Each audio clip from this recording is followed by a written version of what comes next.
Hi friends, இன்றைக்கி டேஸ்டியான plate சுண்டல் எப்படி செய்யுதுன்னு பார்ப்போம். அதுக்கு ஒரு மிக்ஸி ஜாரில் 2 பெரிய வெங்காயம், 1 தக்காளி, 4 பச்சை மிளகாய், அரை ஸ்பூன் இஞ்சி பூண்டு பேஸ்ட் சேர்த்துவோம். இஞ்சி பூண்டு பேஸ்ட் இல்லாதவங்க ஃப்ரெஷ்ஷாக இஞ்சி பூண்டை வந்து கட் பண்ணிவிட்டு சேர்த்துட்டு நல்லா ஃபைனாக அரைச்சி எடுத்துக்கலாம். அடுத்தது ஒரு பேனில் 2 ஸ்பூன் ஆயில் விட்டுட்டு ஒரு கொத்து கருவேப்பிலை ஆட் பண்ணி நல்லா பொரிய விடுவோம். அடுத்தது நம்ம அரைச்ச பேஸ்ட்டை இது கூட ஆட் பண்ணிவிட்டு நல்லா கலந்து விடலாம். இது வந்து ஆயிலே 2 மினிட்ஸ் வதக்கிடுவோம். அதோடைய பச்சை வாசம் எல்லாம் போகட்டும்.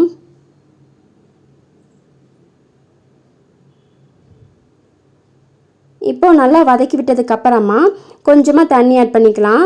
இது வந்து சுண்டல் வேக வச்ச தண்ணியவே நான் இது கூட ஆட் பண்ணிக்கிறேன். அடுத்தது மசாலா ஆட் பண்ணிக்கலாம். இது கூட அரை ஸ்பூன் மிளகாய்த்தூள், 1 ஸ்பூன் சாம்பார் பவுடர், அரை ஸ்பூன் கரம் மசாலா இதெல்லாம் சேர்த்துட்டு நல்லா மிக்ஸ் பண்ணி விடுவோம். இது வந்து லைட்டாக கொதிச்சு வரட்டும். இப்போ வந்து நம்ம டேஸ்ட்டுக்காக கொஞ்சமாக உப்பு ஆட் பண்ணிக்கலாம். எல்லாம் மிக்ஸ் பண்ணதுக்கப்புறமா வேக வச்ச பட்டாணி ஆட் பண்ணிக்கலாம். இந்த பட்டாணியை நல்லா 2-3 மணி நேரம் ஊற வச்சுட்டு அது கூட லைட்டாக மஞ்சத்தூளும் உப்பும் சேர்த்துட்டு ஒரு 5-6 விசில் விட்டு எடுத்துக்கலாம். கொஞ்சம் நல்லாவே வெந்திருக்கணும் பட்டாணி. இப்போ வெந்த பட்டாணி இது கூட ஆட் பண்ணிக்குவோம்.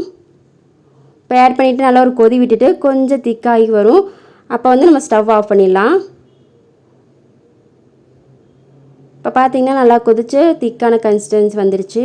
இப்போ நம்ம சர்வ் பண்ணிக்கலாம்.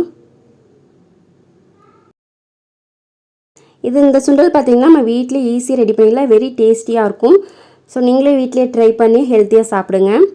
இந்த பிளேட் சுண்டலுக்கு எக்ஸ்ட்ரா டேஸ்ட்டுக்காக கொஞ்சமாக ஆனியன், அதுக்கப்புறமா துருகின கேரட்டும், ஒரு பானிபூரியை வந்து நல்லா உடச்சி சேர்த்துப்போம். நல்லா டேஸ்ட் கொடுக்கும். அவ்வளோதான், நம்மளுடைய பிளேட் சுண்டல் சூப்பராக ரெடி ஆயிடுச்சு. பாய்.